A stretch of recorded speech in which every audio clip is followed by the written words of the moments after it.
Hey guys, DOWSEY here, and welcome back to another 1 hour of killer video, this time featuring the Pyramid Head, as requested by Artugo and everybody who thumbs up their comment. If you would like to request a killer for this series, all you have to do is comment down below, and the one that has the most thumbs up by the time I decide to record will be the killer that we choose next. The Pyramid Head has so much in his kit, so many micro decisions that have to be made at any given moment. If you decide to use your Punishment of the Damned to attack from afar, or use your trail to zone, if you decide to cage or not cage, all of these minor decisions can have major impacts in your every game of Dead by Daylight, making the Pyramid Head so much fun to play. So in this video, I have a multitude of builds, massive variety in fact, in how they play, and hopefully some of these will help you find a bit of love for the Pyramid Head. So if you enjoy, hit the thumbs up button and comment below who you'd like to see next.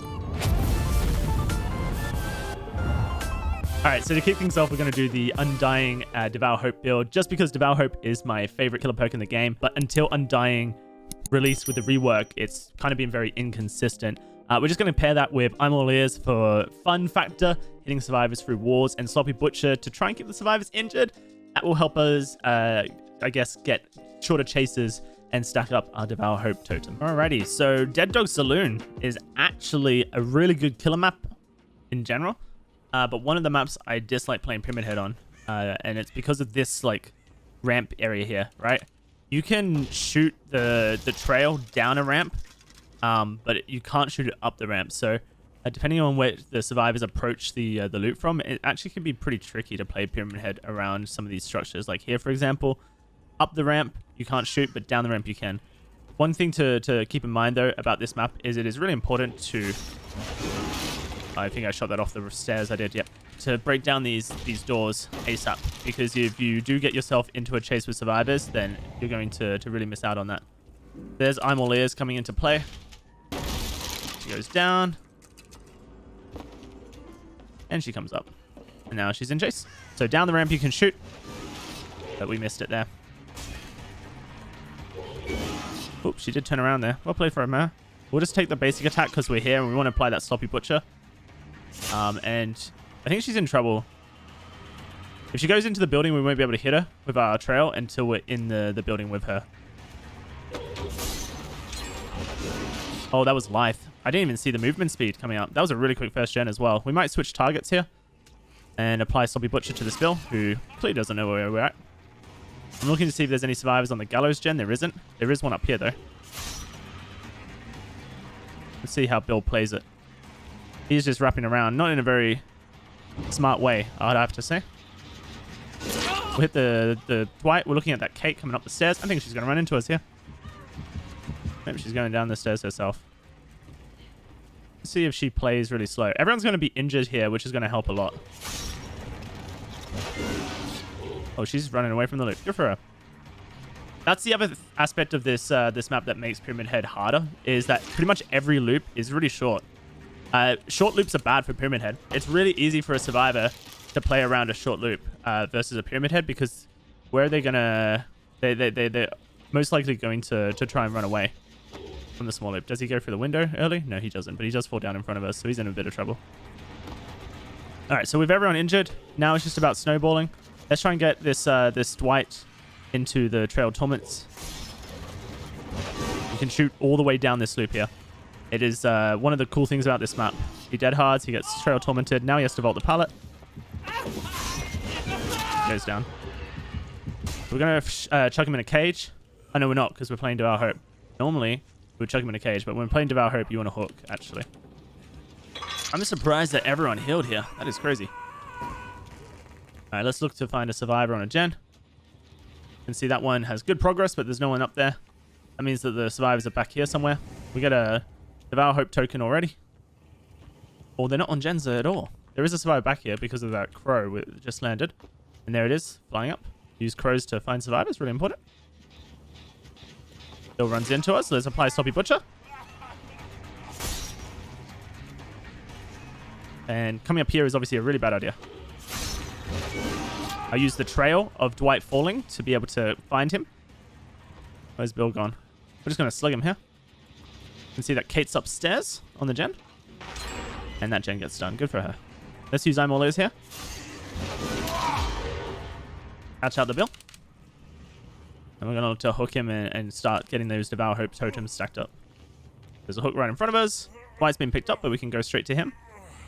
And one of the things about using Devour Hope is that you're not really worried too much about the gens that get completed. Because the point of Devour Hope is to actually just catch the survivors in a position where they start getting insta-downed and moried. So you don't need to worry too much. That's Undying coming into a little bit of our favor there because we're able to see the survivor on the totem. They actually just cleansed the totem as well. Might as well just down the cave. She's in front of us. Where's our last Devour Hope totem? Let's quickly have a look. Oh, it's actually all the way over there. That might get found right now, which would be a big shame. All right, we got Dwight over here. He's still injured. We can set up our trail, like our attack, but we actually don't need to use it. We're just baiting his dead heart out here.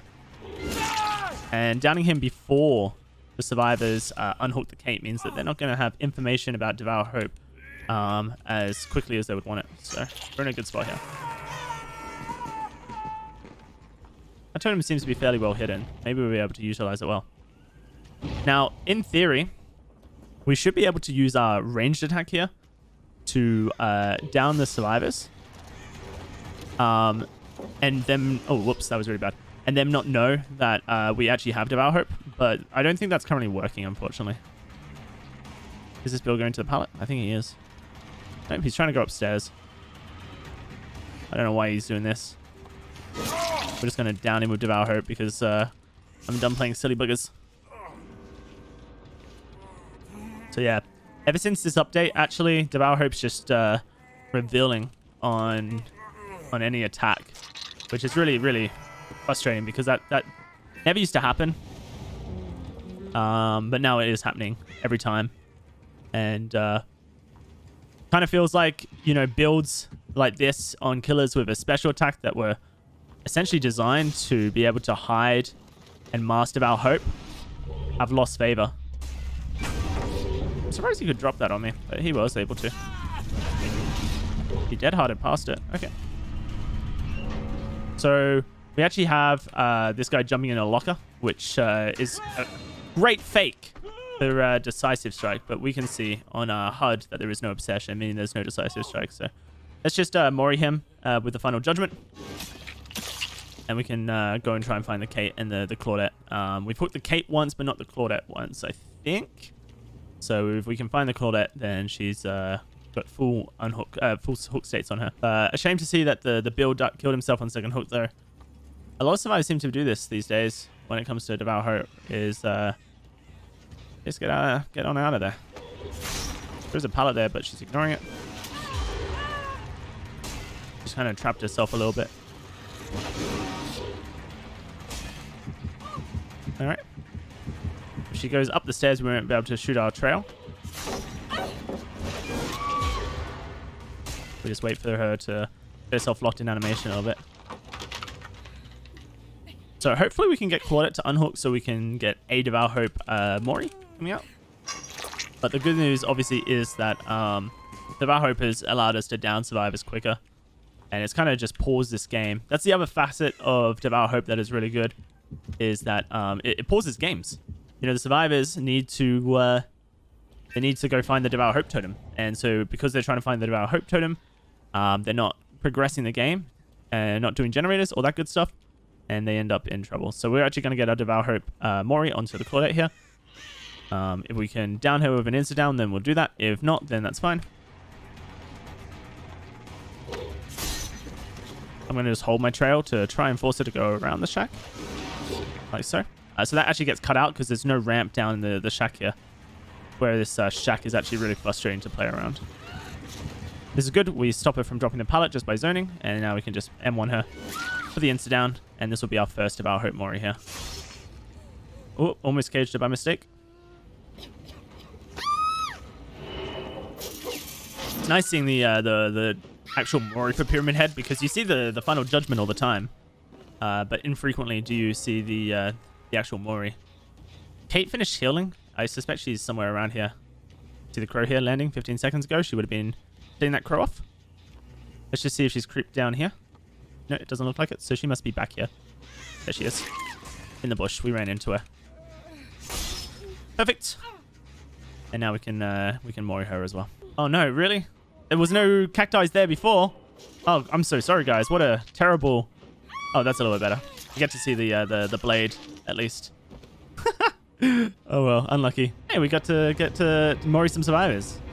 I love Devour Hope, man. So fun. Alrighty, for our next build, we're going to run a aura reading build. So I've actually ran out of max reach add-ons in the green section. So I'm going to run Tablet of the Oppressor, which increases the amount of time that you can perform Rites of Judgment. And the perks that we're running are all basically to aid us in aura reading. So we have Eye Layers for when they vault windows. We have Nurse's Calling for when they're healing. We have Infectious Fright for when we down. And we have Monitor and Abuse, which is actually aiding 2 of our perks. When we're not in chase, it's going to aid Nurse's Calling by reducing our terror radius from 32 meters down to 24. Nurse's Calling has a 28 meter range, so we'll be able to see the survivors before they know we're approaching. And then when we're in chase, it's going to aid Infectious Fright by increasing our terror radius by 8 meters up to 40 meters. So we'll have more range on the potential Infectious Fright screams. So this build is all about aura reading, finding the survivors, and trying to hit them from walls. Alrighty, so Suffocation Pit. This is a really fun map to control because it's split into 2 halves, right? So we have, 1, 2, 3. Only 4 gens on this side and then 3 gens on that side. So simple math, 4 gens greater than 3 gens, and that means that the shack side of the map is going to be our main control point. So what we can do actually with that is utilize the cage system. So if we ever down a survivor on building side, like we're about to do, we'll try and get them into a cage, and that way we can send that survivor over to the building side, forcing the survivor's movement over to building side as well. So let's use Eye here. Oh, wow. What a strange direction to run. There's nothing back there. Oh, there's a hill. Okay, well, still, they're nothing good because I can just go up the hill. And now he's down. I didn't even have to. Oh, man. That was a real overswing. I would really like to get this guy caged, but I don't think he's going to allow me to. So let's just hold our trail out and threaten his movement. Wait for a dead hard here, because I wouldn't be surprised. I'm just going to down him. No Infectious Fright Scream, so that means the survivors are either all the way back in that corner where Jake started, there was a survivor up on the hill, or they've started to rotate over to building shack side. So what we're going to do is make sure we hook next to this wood pile here. We can see the Nia ahead of us, so we're going to go directly to her afterwards. She probably set those crows off, but we don't know that for a fact. But there might be a survivor on the gen all the way back at shack there. Let's try and chase the Nia down, because we want to try and keep the survivors on this side of the map. So it's really important that we're contesting survivors on this side of the map. She fakes the window, but it doesn't actually aid her here. She's not going to... Oh, there was a survivor all the way back there. That's crazy. The one tip, if you're struggling to get Trail Torment, is just put a trail in the center of the pallet. It forces the survivor to either not go into the pallet. Once they go into the pallet, they're probably going to commit to it. Oh, it wouldn't let me turn on the wall there. Rough, man. She's holding W. She's not dodging at all. The no dodge strategy. And now she's running to shack. We'll probably hit her before she reaches the pallet. Yeah, she just ran straight into me. I don't think she's looking behind her at all. Really unfortunate start, though. Because did you see that the one gen got stuck? Oh, man. They finished the hill just in time. We can hit this. We're going to transfer because we're having a little bit of trouble with the Nia.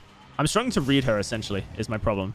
I don't know if she's just holding W every time or if she's actually trying to loop. Watch the item in her hand. It will indicate a lot. She goes a good dodge there. But she's down. That hard? No. We'll hook here. We have Infectious Fright Scream on the Jake, I believe. That's good. And now we can start rotating over. Want to make sure we continue to try and control the gens on this side of the map. If at all possible. One Abuse gets us a little bit closer to the Jake. Let's see if he just holds W like he did in the other chases. Oh, he turned around. But he's got not really like looped in a very good way, so we're just going to take the basic attack here. We have Imolius coming back in just a second, which is good because he's entering a T or L wall, so we'll be able to see where he vaults if he goes anywhere. I'm going to look at that gem back there where the Nia was working just to see if she's on it. My movement here is all about zoning to make sure that I am preventing the Jake from getting to a side of the map that I don't want him to be on. So let's hook him here again. Center of the map. We know that there's a survivor on the gen behind us, which is fine. It's too far out for us to worry about contesting it. But we can come over here and contest the survivor's healing. Making sure to hide ourselves behind the tree. And then we'll go for the hit through the tree and hit the Yui and hit the Claudette. That's the power of Monitor and Abuse and Nurse's Calling. And she had a really good dead hard there. The Claudette, that is. we get the hit through the window. Just paying attention through the window to make sure we hit that. Alrighty, so now we've got 2 survivors slugged over here. Thanks to Monitor Abuse and Nurse's Calling. The Yui might have Decisive Strike, and I'm happy to play the risk on that. She can unhook the Claudette here, but she's not going to get very far away, is she? We just zone with our power to make sure she doesn't get to the shack pallet, which would have been a fairly safe loop for her. And we're actually just going to M1 basic attack so that we can down her nice and quick and efficiently. No infectious fright screams here, which is very strange because the Jake just got unhooked. Is there a survivor in the locker? Oh. So they're just actually moved away. Good for them. Let's take this Yui into the back corner over here next to the gen. The power of hooking next to a gen like this is that you're actually preventing the survivors from working the gen. So one way that you can control generators is by hooking survivors on the generators you wish to control. So we know that Jake and Nia are back there, but I have seen that Claudette has entered the shack area, so I'm going to rotate myself, knowing that she's injured. Watch for the window vaults or the pallet entry through the window. Oh, so one thing you can't do is shoot your trail over a staircase, which is what I just accidentally attempted. So wait for her dead hard here. Or we can trail. She didn't step in that trail somehow. That's fine. I'd like to get her in the trail because if she has Decisive, it will prevent her from guessing us. But the downside of caging her here would be that I'm actually sending her to the other side of the map where I can't control. So now we've got her in the basement, so we are actually controlling her. No survivors on that hook over there, and it doesn't appear that they're on the generator either, so we're going to rotate ourselves past this area, and maybe they will be on this gen here. Oh, they're healing. Let's see if we can't get another multi-hit. Nope, looks like they might have a little bit more heads up than their teammates did. One of them in the locker. Oh. Well, that's fine. We'll let these guys off the hook, and we're actually going to come over and take out the Nia back here, since we know that she's getting the unhook thanks to trails.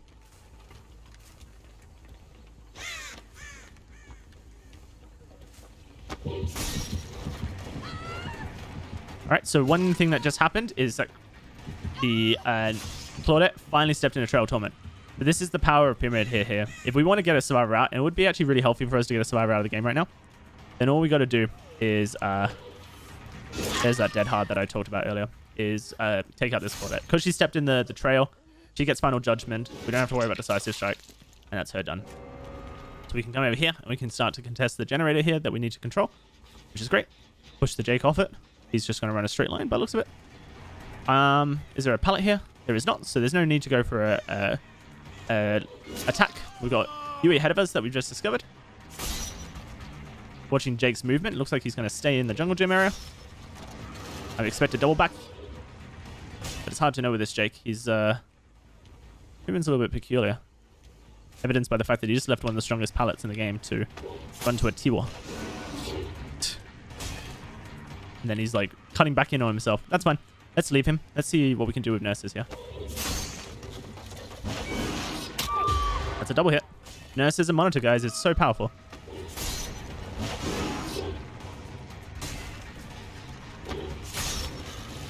Now we've zoned the Yui as well. Right off. So strong. So what we're going to do here is we're going to make sure that we hook the survivors on the same side of the map. I will force movement on Jake. I'm going to hook here first because this is further back in the map. So when I pick up the Nia, she has a hook right next to her. That will allow me to contest the Jake a little bit easier in this scenario. Oh, I actually forgot that Yui was dead on hook. So fairly unnecessary decision. But if the Yui had more hook stages, that would have been a really good decision as far as hooking is concerned, because it essentially secures that we're going to have both hooks happen in a way that Jake can't rescue the survivor before I've hooked the second survivor.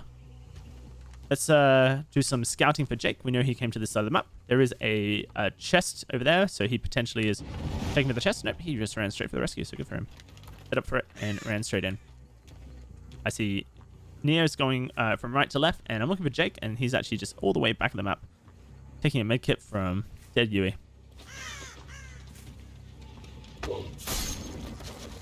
How does he dodge a trail directly in front of him? He turns around. Oh, man. Now we're hurting Jake's. All right, so what I'm going to do here is I'm actually going to cage Jake. The reason we cage Jake here... actually, we can't cage Jake. Never mind. I thought he was a affected by trail. It's Neo who's affected by trail. If we could cage Jake in this scenario, I would prevent him from dying on hook.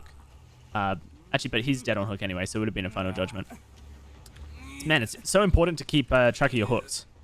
When you have 2 survivors left, if you can cage one of the survivors, it prevents that survivor from killing themselves on their hook. So it's a really good way of just assuring that there won't be any like insta hatches, and you can kind of set up a little bit of control before that happens. All right, so I haven't found hatch on the shack side of the map, but it's only just recently spawned. We do actually have hatch here, so we're gonna close it and we're gonna turn around to see if there's an exit gate on that side of the map. Oh my gosh, there is. That's really unfortunate. So chances are Nia is going to be going towards that exit gate there. All I know is that I last saw her in that back corner, so I think it's more likely that she makes a rotation to this exit gate, and there's the scratch marks to confirm that. So very fortunate for us. We are going to be able to down her. Let's see if she's able to put up any chases. We'll go for a punishment shot for the down. And I keep missing those. I think the survivors get launched a little bit further away than I'm expecting, which is a bit of a pain. We might as well cage her, just for the memes. A little bit faster than picking up and hooking. She'll pretty much die instantly in her cage across the map. So yeah, that was pretty fun. I think the thing that worked out the most in this build was the monitoring abuse and nurses calling. My window shots today are a little bit off, which is unfortunate, because I'm all ears is so helpful on those window shots, especially after you've hit the survivor. At full health, you hit them, you actually get another 6 seconds of aura reading, which you can down a survivor like on a T or L if they don't run away from it. So you can have some really quick fire shots there, which are very good. But that was a completely gen control perks that didn't have any gen control in them, or pretty much aura reading perks. And we had some great control of that map, so really fun build for Pyramid Head there. Alrighty, so what we're going to do here is actually just run a basic build. So if you're just getting Pyramid Head today maybe, and you don't know what perks to run, you're not going to have access necessary to every perk in the game. So this build requires no DLCs other than Pyramid Head. So we've got Sloppy Butcher, which will make it so the survivors take longer to heal. Pyramid Head's perk Deathbound, which when they do heal, they will get the Oblivious status effect if they separate from each other, and also they scream when they finish healing. We've got Whispers to try and find survivors at the start of the game, and Trail Torment, which will just allow us to gain the undetectable status effect after kicking a generator, allowing us hopefully to sneak up on a survivor. So these are just Pyramid Head perks and basic perks to try out here. Okay, so Guest Haven is one of the worst maps out of the Order Haven family for Killer. Very difficult map to contest. It's also got a bunch of breakable walls now, which are very confusing. Which ones are the best to open, which ones you should leave shut, that kind of thing. So what we're going to do is actually head straight over to the main building and break down some of these doors immediately. We're not going to break this door here. I believe when you break this door, you create a stronger loop for the survivors, which I don't like. So we'll break this door instead. The survivor in here is left. I see the scratch marks on this here. And then we need to break this door down as well, because if we don't, we're going to allow the survivors to have a very strong loop. The survivor that was in this building has exited out there just behind that red car there, but I know there's a survivor in this gen because I saw them before I entered the building. So we're going to contest them real quick. You get a slightly faster power recovery if you attack the survivor with your power rather than going for a basic attack. So I'm going to utilize that there. Wow, I bounced off of so many things. That was crazy. All right, we can hook the Meg real quick. And I think we'll be able to hit the survivor in the gas gen if we just creep up to the door. I don't think they'll hop off it immediately.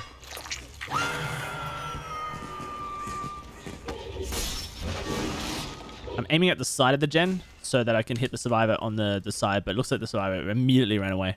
Yeah, this Kate does not mess around with her distance. I wanted to see if she would come in off the wall, but she did not. She just kept running out towards this gen over here, which is the smart play. Really should not be going in. What I'm going to do here is I'm actually going to kick this gen for the undetectable status effect, and then come back this direction towards the survivor who wants to get the unhook. And if she didn't look at me, we actually could definitely get a grab off her as she's trying to rescue.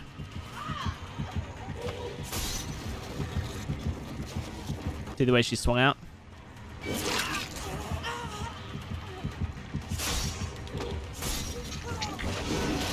Great, so that's a down on the Meg and a down on the other. Perfect. We can come over here and we can look to down this this Meg here. We actually have opened up this building, so she might just go straight in and use the pallet. Nope, she's using none of the above. So that's a quick down on her as well. Great stuff. The Meg that we were originally in chase in should be picking up with her teammate. If she's, got any sense. No, she didn't. So that's a real bad decision. The Sloppy Butcher does prevent that pickup from happening quickly, remember. So it may be that she would have had to have hopped on it immediately because of the 20-second heal time. The window's open in front of her, so watch her item in her hand. It does not disappear. Survivor's gone towards the pallet. I actually missed her there. She's holding it. And she went left. That's a really, really smart play. This Meg is actually better than the rest of her team. 100%. But she's leaving a very strong jungle gym here, and she's going to go down for it. She doesn't have any exhaustion perks anymore, so and there's no pallets in front of her. So, unless she has a balanced landing, which I don't think she has any exhaustion perk. She does have balanced landing, wow. So that was actually a balanced landing attempt by her. Full cage her. There's a survivor back here who healed. The Meg picked her up. Deathbound activated. They're probably going to potentially get the Oblivious States effect from each other. Is there a survivor on this gen as well? Nope, I don't think there is. I think this Meg here is what we need to go after right now, so we're going to turn on to her. There's a pallet here. She's ignoring it. That's a bit silly. Waiting for her to go behind the ice machine so I can get the down nice and easy. Is the basement here or is it in shack? I haven't actually looked for it. Oh, so it is here. So let's hook here and try and control this area of the map a little bit now. And one thing you should definitely be doing with Pyramid Head as you exit the basement is just placing some trails down. On the stairs. There's that Deathbound. The healing, that's great. And that way the survivors, when they come out of the basement, they're probably going to have to rush out because of how we're going to play this. And so they're going to get themselves affected by the trail again. There's the Meg. And is there a survivor on gen? Nope, it's just the Meg. Meg running a straight line. No pallets back here, so we can just go for the basic attack again. Don't overcomplicate things. Looks like Kate's going to crouch over the trail here. And that's going to slow her down. And then she has to speed through. So that's the power there. We don't actually have to worry about a DS or anything, though, because... Oh. Survivors can't have it, can they? But now everyone's affected by trails, so that's really good. She exits the building, so that's her death right there. She can't make any loops back here. She's looking for a dead hard, but there's going to be no dead hard opportunities, I think. So let's send it back over to the corner of the map where she was in before. Or was it the other Meg? I don't know. There's three of them. We can come over here and contest these guys. This Kate is still oblivious from the trail, from the Deathbound, I think. Watch the item in her hand. If it disappears, she's committing to the vault. Didn't disappear. Not committing. Get her out. It's going around the corner here. There's Deathbound info. Wait for a dead hard. Perfect. We're actually going to send her to that spot as well. What I want to start doing is trying to get the survivors locked up with each other. Oh, wait, there's actually two. I didn't realize I hadn't uncaged yet. So we're actually forcing the survivors to run around a lot here. This would be a great game if we had Ruin. Our Ruin value would be huge right now, but we don't have Ruin. This survivor here, I think, is affected by Deathbound.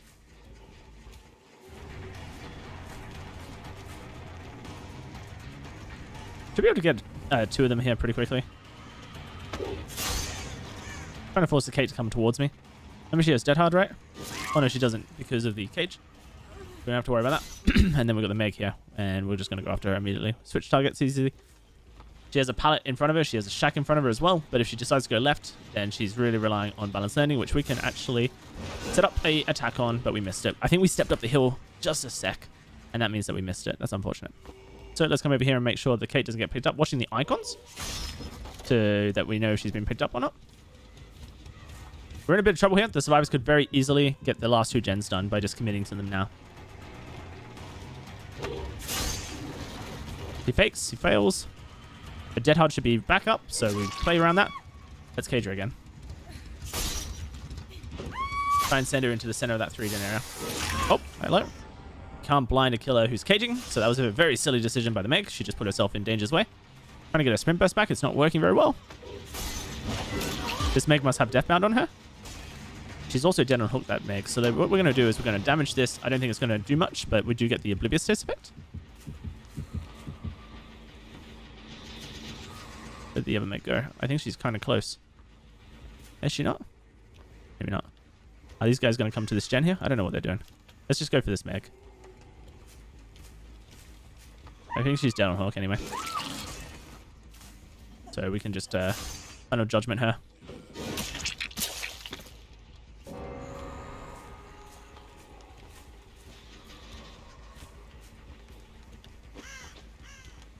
Okie dokie. Are they double healing with the Sloppy Butcher? If they are, the second heal should happen about now, right? Or are they just on this gen back here? I think they might be on the gen back here. Whisper's active, so there it is. So I was here. They have this pallet ready to go, remember? So we just pre-aim it. Remember this Meg has dead hard. We hit the Meg. Great. Kate's gone too far away from us, so we're just going to hook the Meg. Oh, and that's a DC. Really good stuff from the Meg to DC and make things a little bit easier for us.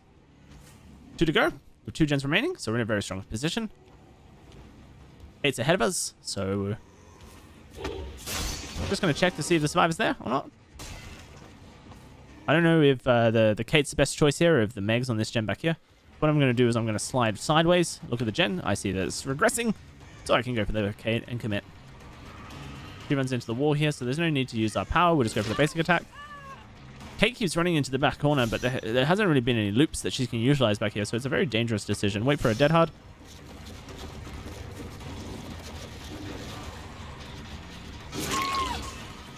Okie dokie.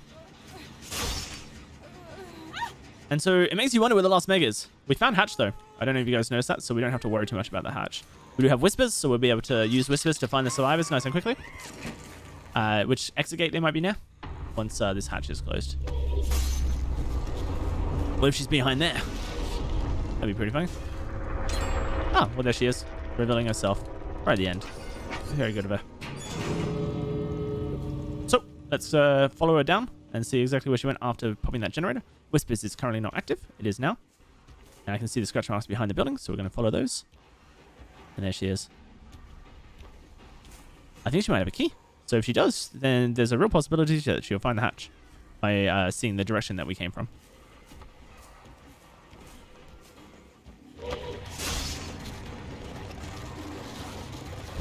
No key. I think I just imagined it.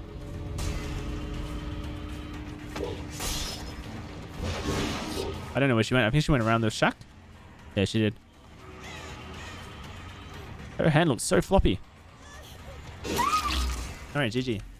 Nice little basic build game there of Pyramid Head. For anyone who might just be stunning out Pyramid Head and doesn't have perks unlocked on him. Not a bad combo of perks. They're going to help you win during the game in ways. This build is definitely going to be very overkill for the game that we're about to play, most likely. But I wanted to essentially include in this a strong build, one that you might even see played at a competitive level. Pyramid Head was popular in competitive before the rework. Since then, and Blight's release and Twin's release, he's actually fallen out of favor. But this is a build that you might see, someone pick up if they wanted to run in comp. More likely, they're going to run, Burning Man or Picture, whatever it is, to increase the range rather than Tableau of the Oppressor. But you have Corrupt Intervention, which allows you to control the gens early. Ruin's there to regress the gens when you push survivors off gens. You have Undying to protect your Ruin. Some survivor killers in comp are going to run Noed in this spot. They're going to run Devour Hope, or they're going to run Tinkerer Surveillance. And then Pop's there for when the Ruin Totem goes. In comp, a lot of survivors actually leave Ruin up, so it might be better to run Devour Hope instead. And what that does is force the survivors to cleanse your Ruin Totem, and also, gives you the ability to down the survivors as well. So Devour Hope, Ruin, and Pop are actually a very popular combo because Ruin's very good in the early game, but it's terrible in the late game usually. You want Pop in the late game, and so the Devour Hope actually forces the survivors to cleanse the totem, allowing you to have access to your Pop Goes the Weasel. Okay, so here we go. And like I said, this is a very overkill build for me to be running in public matches, but if you're really struggling, you might get some value out of it. I do think that instead of Undying, Devour Hope might be more fruitful, just because, if the survivors are smart, then they will actually leave the Ruin Totem up into the late game. If they're able to get past the early game, then they realize that Ruin is actually going to go against the killer. They can out contest the Ruin. So what we got here is a chase starting nice and early. And all of the survivors are spawned looking for gens to work on. And you can see 2 survivors that ran straight over to here. So what we're going to do is go straight over here ourselves. And that's going to push the survivors off the gen. And this is where Ruin starts getting its active power, is by pushing the survivors actively working gens off the generators. You've got to put it here with a toolbox running towards us. We're just going to take the basic attacks when that happens. And we're going to look for the down at this loop. Now, if I was the Claudette, I would actually drop this pallet immediately so that I don't risk anything. I want to know what her exhaustion perk is. It doesn't seem she has one. She does. Dead hard. So we get the dead hard out of the way, and then we take the attack there to hit her out. So really good dead hard bait. She basically rushed the dead hard thinking, all right, well, this killer is now going to basic attack me. Wretched Shop is a map that received a rework recently, added breakable walls to the main building. The breakable wall in this main building is actually on this side of the building. You see the windows here, and the breakable wall is here. When this spawns, never break this wall. It becomes a dead end, and the survivors are forced to use the window, and you can essentially zone them off the window. So that is a really powerful breakable wall to leave active, as it's going to aid you as a killer. If the window spawns next to the breakable wall, you want to break that wall. Now, we had a survivor over here. That's our Undying Totem. Oh, that was a really bad attempt at flicking my mouse there. So that's what I wanted the Claudette to do earlier, because it makes it harder for the killer to go for those attacks on the long loop. What I'm going to do here is I'm actually going to take some distance. I'm going to reverse, because Nia was following us, and she's injured. All right, we missed completely. That's really bad.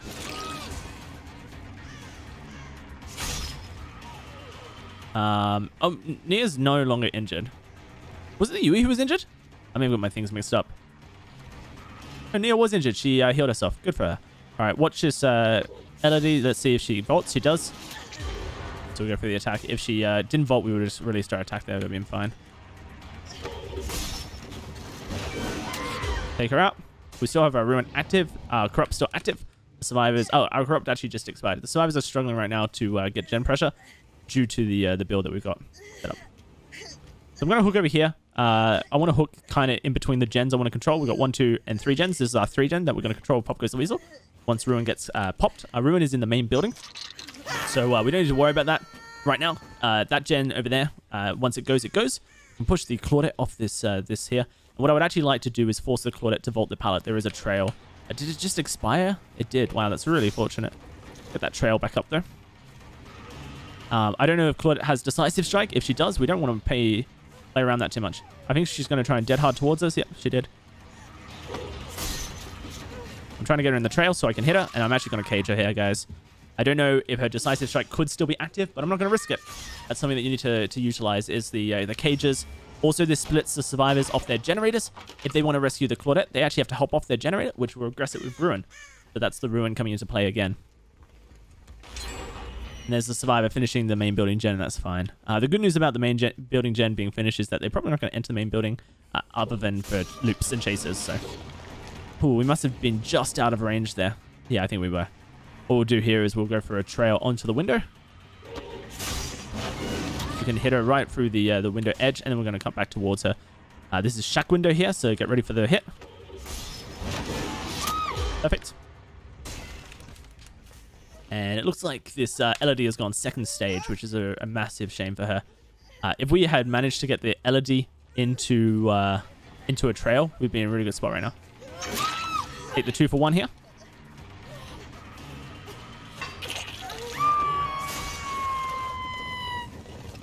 I didn't know Claudette kept running, so I wanted to just put Trail Torments down.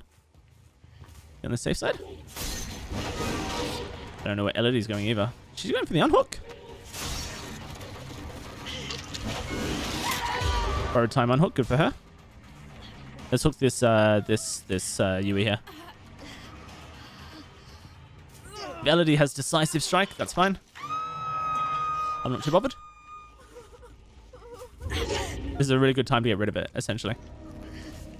When you have a survivor on hook, you can down the LOD immediately afterwards. Look at this Yui, she's going to step into the trail. Now she's in trouble. She can't use her Decisive. Oh, she had borrowed time. Good for her.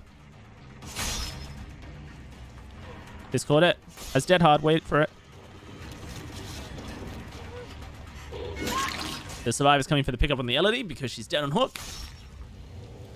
We can hit both of them if we just get our angle right. There's one.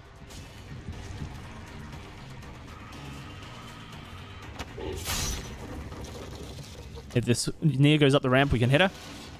She didn't go up the ramp, that's fine. So what we're going to do is we're going to hook the Claudette. She's down a hook. And then we're going to slap the LOD, so we just need to move towards here. It looks like we might actually miss the LOD. I think the Yui's going to pick her up. Yeah, she did. So that's really good for the Yui to be able to save her teammate like that. I can see 2 ahead of me. I'm looking for LOD, who seems to be back here on the gen. So we're just going to take her out now. Don't need to do anything fancy here. She's looking behind her like she has Dead Hard. If she does, she's missed the pallet that was directly in front of her. Wow, great usage of Dead Hard. So we can slap her real quick. Get her out of this game.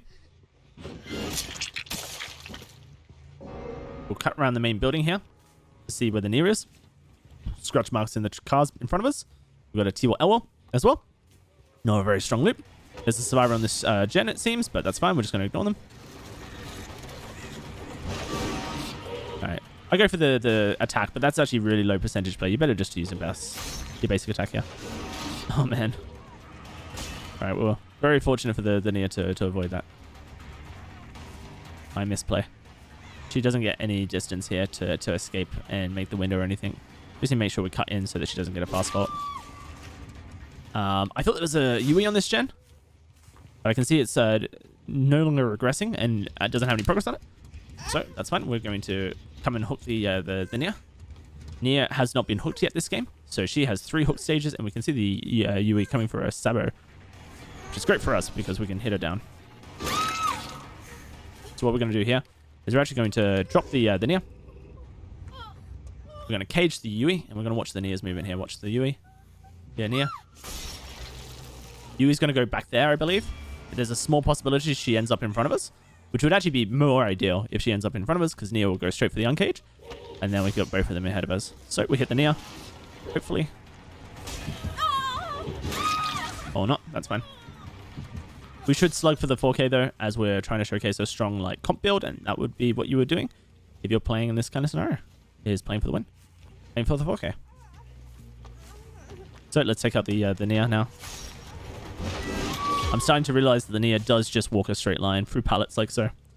We can Final Judgment the Yui, slap, and we can hook the Nia onto this hook over here, and that'll be GG. So really strong game, very strong build, corrupt Ruin, making great value. We didn't actually have the Ruin end up getting cleansed thanks to Devour Undying. If it did get cleansed, then we would have just started using Pop Goes the Weasel to control that gen there, that gen there, that gen there, and then that one as a additional generator to control. We would have just locked down this area around the shack and utilized the Pop Goes the Weasel to essentially 3-gen the survivors. And, you know, either caging them into our 3-gen or hooking them in our 3-gen, depending on which is the best decision at the time. Alrighty, guys. So we're going to utilize a build that I've already shown on my YouTube channel once before, but it's so fun I wanted to show it again. This build consists of Tinkerer, Pop Goes the Weasel, Dragon's Grip, and Trail of Torment.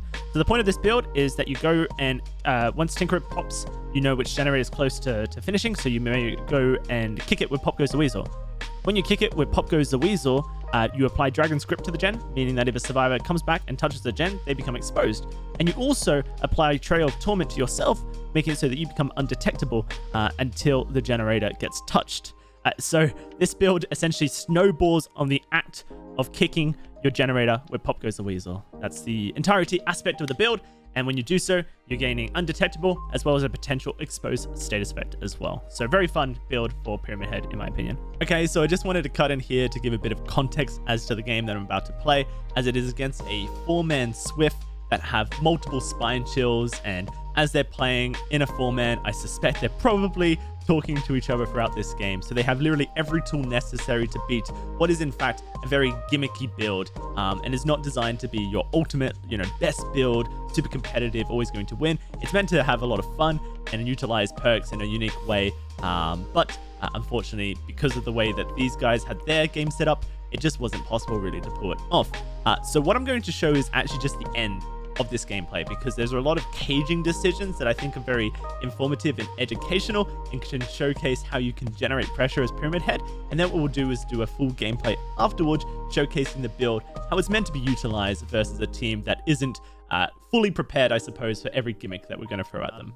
We do have a hook close enough to the gen, but they're going to finish it in time. Let's just use this one here and kick the gen upstairs. I'll use her trail effect here to essentially utilize a DS skip. They're going to finish that gen there. There's 2 survivors on it. It'll be Ace and Feng. And that will leave Nia here for the rescue. We'll take the grab because she didn't know we were there. We'll put her in the basement and we can snowball off this, but what I expect to happen is the Feng to go for an exit gate and the Ace to attempt to unhook, and the Ace will probably die, and this will be either 2k or 3k. There's really no reason for the Feng to come for the rescue, if that makes sense.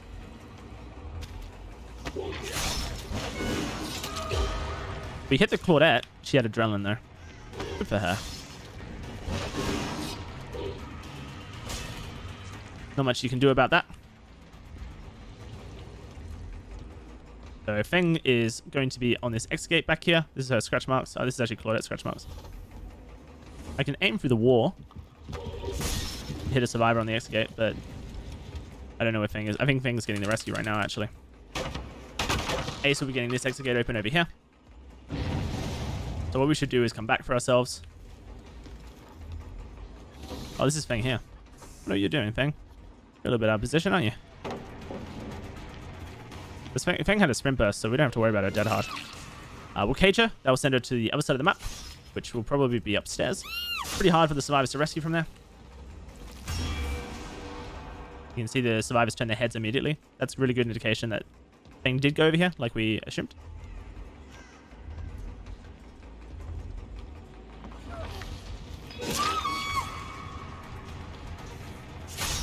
Feng doesn't have sprint burst because she got caged. And she doesn't have borrowed time because she got unhooked from a cage. And she doesn't have DS because she got caged as well.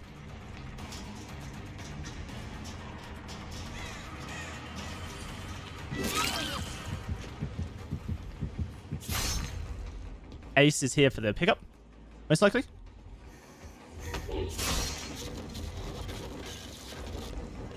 Or not. That's just a bit of info. We block one side. And that was the Ace there.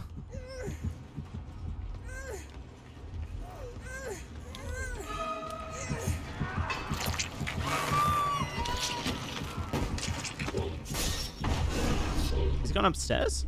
Oh, they both have.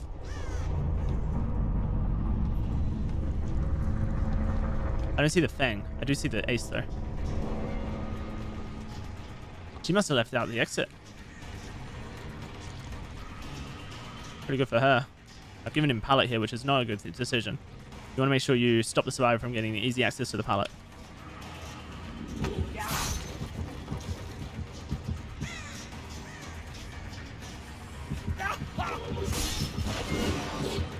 He dodges, but now he's stuck. He doesn't want to really be up here. He wants to run towards the exit gate, and he knows that if I hit him with a attack, that it's harder for him to get there. So if he just wants to keep playing this game, that's good for me. As eventually I'm just going to hit him in a place that he doesn't want to get hit.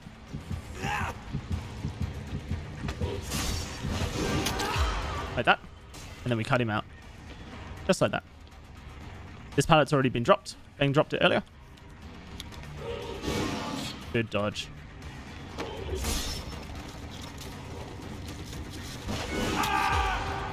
Alright, cool. What we're going to do is we're going to pick him up again. But we're not actually going to hook him. We're just transporting him over here. What this does is ensure that once again, he will end up in the cage that the Nia was in. Oh, Feng even. Back here. This cage is pretty safe for us to contest. The furthest away from any of the exit gates as well. There he is. And here's our friends.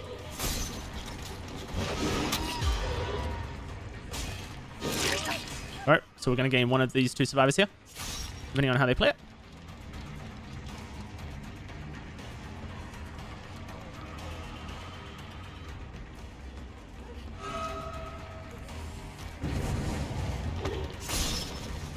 Watch her item in her hand.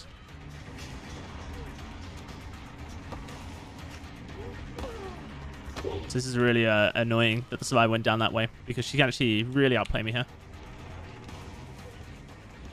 Okay, there's not much we can do. I don't think the trail hits her into it. No, it doesn't. The only way that we push the Claudette out of this little room is by dropping down ourselves. Just dead hard, so watch for that.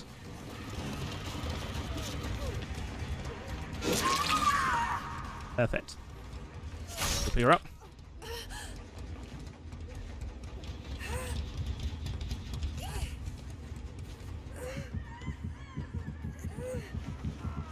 Both our friends are here. Oh, she's actually dead. I did not know that.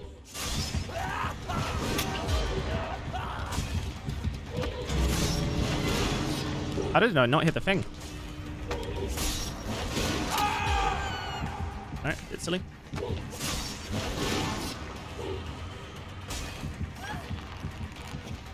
Hit him before he escapes.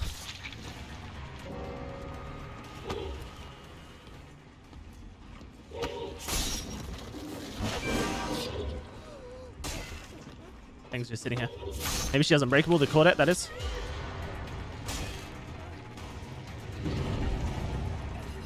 So the problem we have here is if we hook the Claudette, cage the Claudette, then the hatch will open immediately. We won't be able to contest the thing who's probably ran straight over to it, I would suspect. Maybe she's ran right past us. It's hard to know what the thing would do here, but I just wanted to make sure that if we were going to contest anything, we contested the hatch. But what I suspect the thing did was just ran around this tile here, over towards the exit gate, and they're going to be sitting in the exit gate, ready to teabag us. Yep, and that's exactly what happened. So GG. Nice little turnaround at the end there, using the cage system to our advantage. But not really a good utilization of the build. And that's probably just because these survivors, seemingly, were playing with each other. And this build doesn't work very well when the survivors are playing with each other, because it kind of relies on lack of information. So when the survivors are playing with each other, then, well, they have all of the information, don't they? And they can relay it between each other. Oh, wow. So, same map again. And this time versus a team that I don't think is going to be as coordinated as the previous one. So that might actually be really helpful for showcasing this build here. Like I said at the end of the previous game, the build's fun. This is not like your top tier Pyramid Head build. This is more of a a quirky perk synergy that you can make work. But when the survivors do have the ability to coordinate with each other, you notice maybe in the in-game chat that some of those survivors had spine chill, so they're able to tell their teammates, right, the killer's coming towards me, that kind of stuff. It makes it very difficult to get really good value. So we've got a nice Tinkerer proc here. This will be 3 survivors on this generator. So what we're going to do is we're going to get close to it like this, and we're going to aim slightly on an angle, and we're going to try and hit multiple survivors. Only 2 of them, and we missed. Both of them on both shots. Wow. That's a real shame. I thought it'd be 3 based on the speed, but actually now I've seen one of the survivors has a toolbox. So chances are the more likely reality is that they're running Proof Thyself, or that toolbox there has a brand new part on it. So the Meg just decides to leave the loop. Let's turn around. What we're going to do is kick her gen real quick, or contest the other Meg if the other Meg's here. That's going to give us Dragon's Grip, remember? And so we'll be able to see if a survivor taps the gen, which they did. We also got undetectable status, and now the survivor's probably going to run away from it right into our loving hands. So there we go. Now they're getting a little bit of the Dragon Grip power here. Love that. So you see the trail makes it so that we're undetected. The survivor creeps back on the gen, taps it, makes sure it stops regressing, and we're able to take them out. Real nice. And then the pop goes the weasel on the gen afterwards, so that's really, really good for us. Bit of blood on the floor here, so we're going to chase that right down and track down the Meg that we tapped earlier on the back. She's looping around this direction. And at this stage, I'm expecting another Tinkerer to pop up at some point. There it is. This Meg really didn't play the scenario very well. So I can't really do anything about that Tinkerer, but it is the upstairs generator, so that's fine. The upstairs generator is going to get done at some stage during the game. And realistically, it being the first generator is good for us because it means we don't have to go upstairs ever to contest any of the generators this game. There's a gen in here, making this room have a one-way system. What we're going to do is just put a trail on the floor there, just in case the survivor decides to take down. There's that Tinkerer proccing again. This time I know the layout of this gen, so I can aim through this wall here and hit both survivors. So we downed one and hit the other, I think. Oh, no, we didn't hit that one. That's fine. So we'll keep this gen again, and we're just waiting for Dragon's Grip to come back up. It's back up. Perfect. So now we get Trail of Torment, and we get Dragon's Grip on that gen. So if the survivor comes and taps it, they'll become exposed.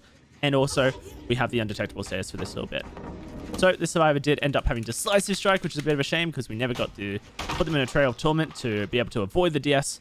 But we do have the Trail of Torment here to hit the survivor. We actually hit the Nier on the backside as well. That was a double hit. And there's the Dragon's Grip proccing on the ace. I suspect he's going to come this direction. No, he came this direction towards me. Or he's sitting on the gen. One of the two. Oh, he did come this way. We just missed each other. Bad timing, I suppose. You go in here? Looking? Oh, he's here. He's here. So Dragon's Grip is exposed for 60 seconds. Let's cut through this tile and see if he loops straight into us here. Nope, but he does cut pretty close. Now he loops into us. There's the down. Perfect. Now we're getting massive Dragon's Grip Trail of Torment value here. This is exactly how this build works, especially on a map like this, with, you know, survivors that aren't able to communicate the exact whereabouts of a killer. It's great. So we're going to do the exact same thing here on this gen with Tinkerer through the wall, aim at the gen. This time I think the survivor may have had Spine Shield because they saw me coming and they ran away immediately. Good for them. Let's tap them and we'll chuck the Pop Goes the Weasel on this gen again. Did see that there was another survivor back there, but we're not going to worry too much about that. Let's just follow the blood trail here. Undetectable because of Dragon's Grip, remember? Sorry, Trail of Torment. Oh man, I aimed that completely incorrectly. I don't know where the other Mega is. I was seeing if there was a possible lineup there coming through, but there wasn't. If she drops down, we'll just drop down here, and we'll pretty much catch up to her. We can get the trail ready. Perfect. We're wanting to hook every time for Pop Goes the Weasel. Nice try, Ace. He is injured. Right? Yep. Oh, no, he's not. It's the Meg who tried, not the Ace. I'm swinging to get around the corner and forcing her to the window, because when she falls, she gets staggered. Oh, wow, that still unhooked. Oh, I don't know how that missed. Maybe she stepped into the little corner there instead of running a straight line. There's a survivor up here. That's pretty exciting. We have our Pop Goes the Weasel ready. And our Trail of Torment and our Dragon's Grip. Let's see what we can do with it. Alright, well, he's just going to sit here and take the Trail of Torment hit from us. And there's the exposed status effect. But the survivors are all injured now, so I guess the exposed status effect's not really having as much value right now. Is Ace running a straight line? He is. Good boy. Straight lines are very powerful, man.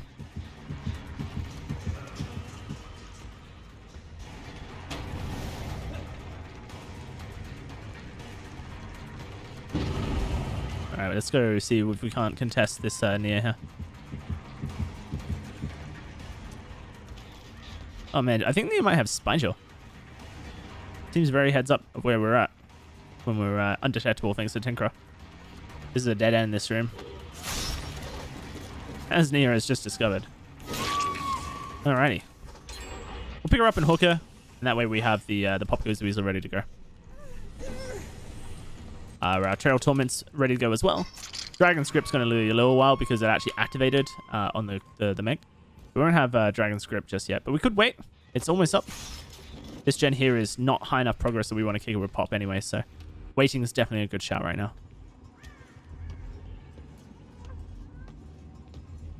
Hey Ace, how you doing? And Meg. Likely to hit one of them.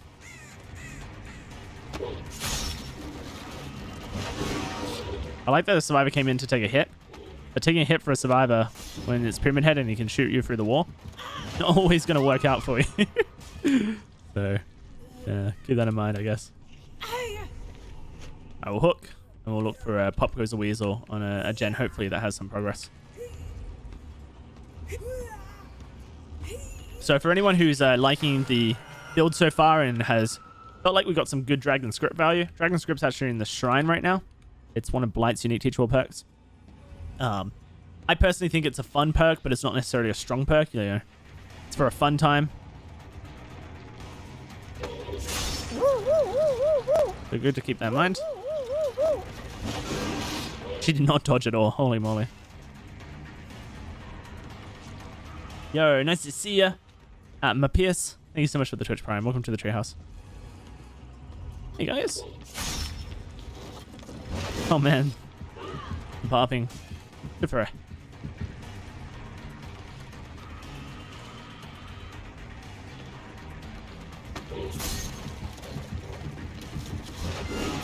She's running a straight line every time.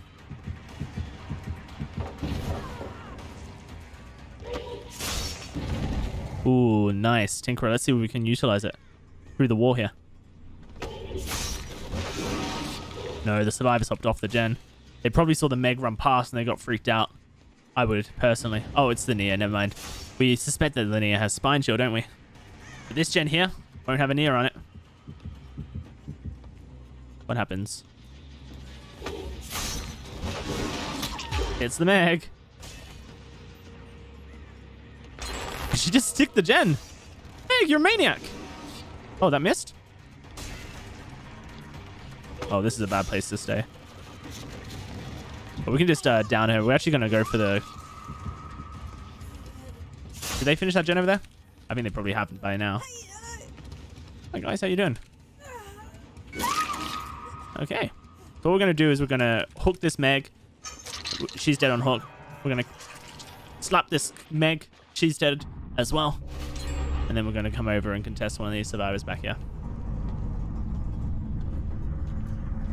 See the scratch marks leading from right to left.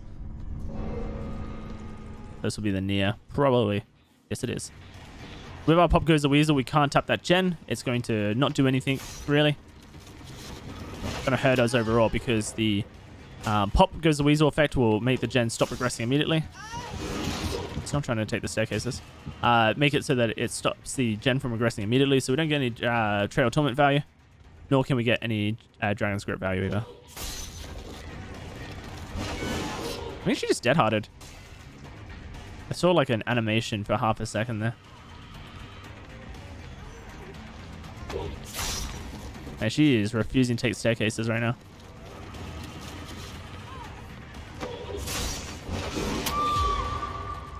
Alright, she's only been hooked once, so we're going to cage her. And this will prevent her dying on hook to allow Ace to get the hatch. We're going to look for the Ace. This generator here is the only generator that Ace could have been working on if he was working on any. And it appears that he's not working, but he is here. This is where the cage is likely to be. Okay, that was a bit silly. And he doubled back on himself and didn't get the trail proc, which is a bit weird. This is the value here of caging the survivor, right? Is that she can't kill herself in this scenario. Which is actually very good for us. Oh man, that was a sharp turn that I need to make. He's actually not going to make the unhook either. He's just running for his life right now, which is fine. I'm going to come back, try and drop the pallet. I think the desync on the movement in the game right now is also affecting Killer in some degree. So she's finally killed herself. Oh crap, there's no doorway here. That's really unfortunate. Ace wouldn't know that, but Ace would just keep running to hope to find the hatch. He went upstairs. That's a terrible decision. But he's found hatch. Good for him. GG's, Ace. Well played. That was a lot of fun. Got to use the build the way it's intended to be used. And I just really enjoy, you know, the meminess, I suppose, of the build. You can see here, these two spine shields. These are the reason that this build can fail. And all it takes is one or two survivors to have it, and all of a sudden you're not really creeping up on anyone. And right now, spine shield is very popular in the meta, so keep that in mind when using this build.